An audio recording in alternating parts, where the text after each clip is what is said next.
Yes, I'm afraid it is. News Talk Sports KVEL. This is the Lincoln Brown Show. Thank you for joining me. Also, my thanks to David Bego from devilatmydoorstep.com. Of course, he successfully fought the unions when they tried to take over his business. He's back on the line with us again this morning. David, thank you so much for taking time to talk to us today. It's great to be back with you, Lincoln. Originally we were going to talk about SEIU, but there's been some other stuff that I'd like to bring into this discussion, if I may. It looks like big labor is indeed added again. You've got labor. Richard Trumka now basically saying the unions are going to step in to help bail out the Democrats because they know they're on the ropes. We're talking about a rally. There's a new video out there. Obviously, the unions realize they've got some bacon in the skillet right now. Yeah, they do, because they depended on the current administration to pass the Employee Free Choice Act for them, which hasn't happened. And, they're in desperate straits because they need revenues, they need members, and they know that they've got to do something to implement card check, which is the Employee Free Choice Act, in some fashion. So they're going after it politically. I know here in the Midwest, I was reading an article over in Ohio yesterday that they've got their stormtroopers on the street and going house to house, trying to convince people to vote for the Democratic candidates so they can save their bacon and, so to speak, and get card check passed in the fall. And it is worth noting, as of last night, Ohio voters, this is what makes me proud to be a Buckeye. You know, of the 50 to 42, 50% to 42% said they'd rather have George Bush in there than Barack Obama. So obviously, AFL-CIO, et cetera, has got their work cut out for them this time around. Well, they do. And the interesting thing in this article, and I wish I could remember where I saw it so I could tell you, but they made a comment as they have their stormtroopers going door to door. Most of their stormtroopers hear in the background on TV Hannity and Bill Riley and those people, so they know they're up against it. Yeah, they really, really do. As a matter of fact, one of the problems facing them is that they're not having a good track record this time around heading into the midterms. The unions blew about $10 million trying to defeat Blanche Lincoln, and apparently all the union money did not quite pull things out.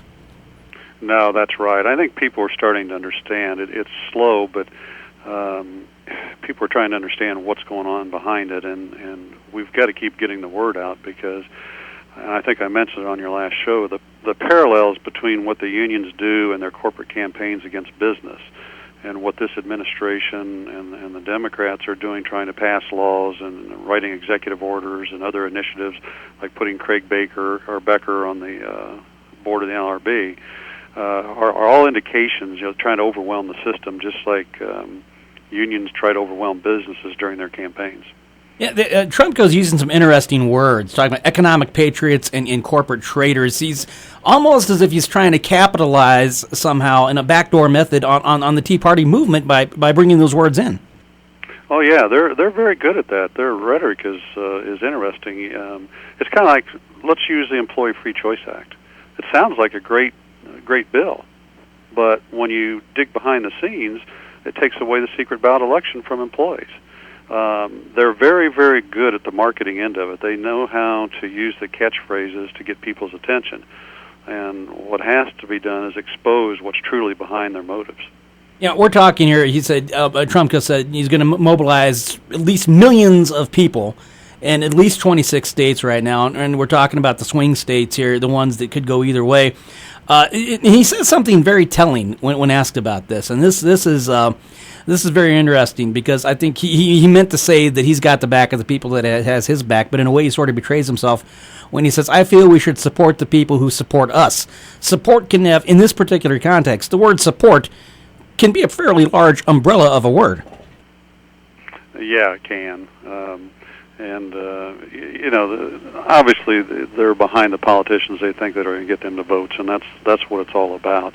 And they really don't care which side of the aisle it's on because, quite honestly, we've had politicians on both sides support them because they're getting money from the unions. And if you look at the monies going into the campaigns, the Democrats have a lot more money than what the Republicans do going into the fall. And that could change this outlook between now and November. And I think that's where it tells the tale right now. Not only do they have the support of a lot of the unions, they have a lot of money, but a lot of the wealthy folks who you would normally think might be a little bit more at odds with the unions, are the ones that are basically paying a lot of the freight for the Democrats here. The rich folks have kind of become the ones that are taking care of business for the Democrats right now, even though they do talk about the small businessman and the common man. It's the rich people now, the rich liberals, basically calling the shots. Well, that's true, and there's a lot of them as you dig into it, and we saw it as we got into this with the campaign against the SEIU, that a lot of these so-called rich people or rich companies are getting paid back through government subsidies or government contracts or government programs.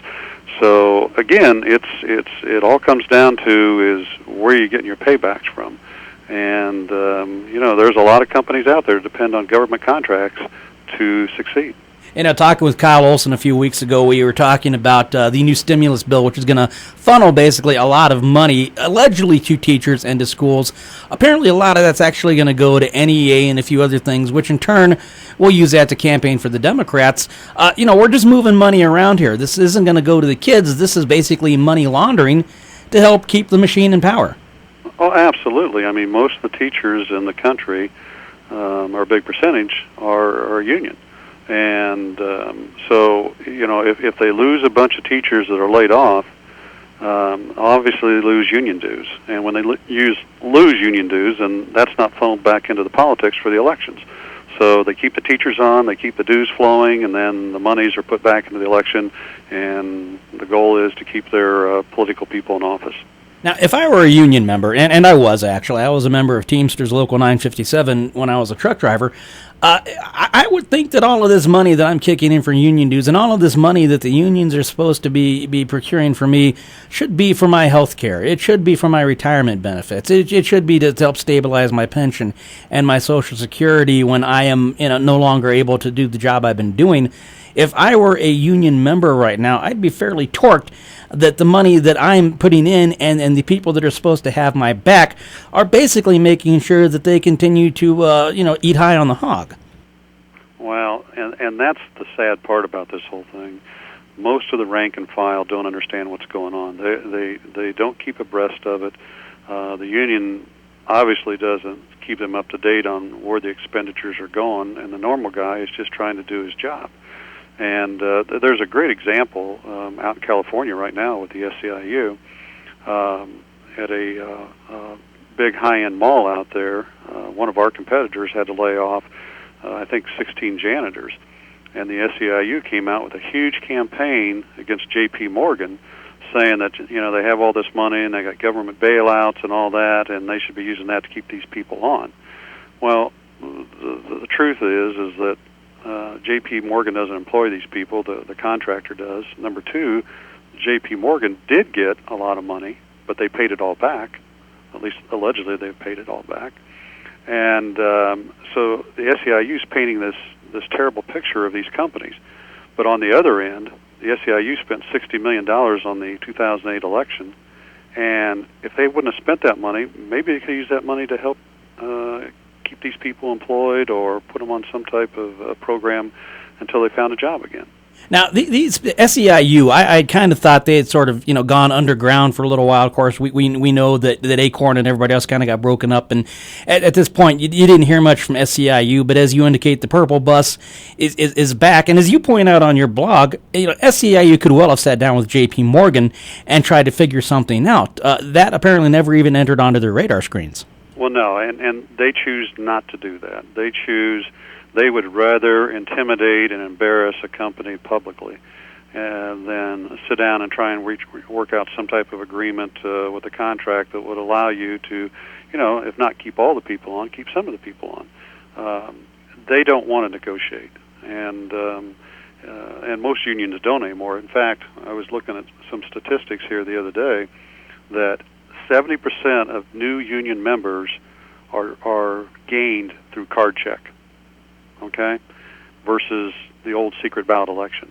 And that tells you where this is all going. They don't want to negotiate. They just want to force unionism on people and force their way on companies. Now, card check seems to be unconstitutional. It seems to be illegal. I was under the apparently mistaken impression that it was not yet enforced, but apparently it is being used. Well, it's not law, but here's what they do. It's like what they did with us, or tried to do with us. They come in and they put all this pressure on you and embarrass you, just like they are J.P. Morgan out there. They're running all these ads and press releases and all this stuff, and they want you to sign a neutrality agreement.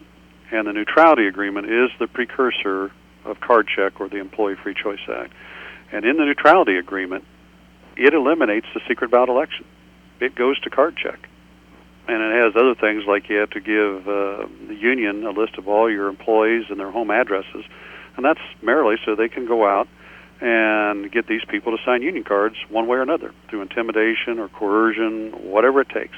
They'll get them to sign it. And that's what's happening right now. Now, a lot of people will think, well, I'm small time enough. I'm not making enough money. I'm not a big enough fish to have the big purple bus pull up in my front door. The question is, is there anybody that could possibly escape SEIU's microscope? No, they're desperate. They need members. In fact, all unions do. And they're looking at everybody they can, and a lot of them have picked up on the SEIU's tactic.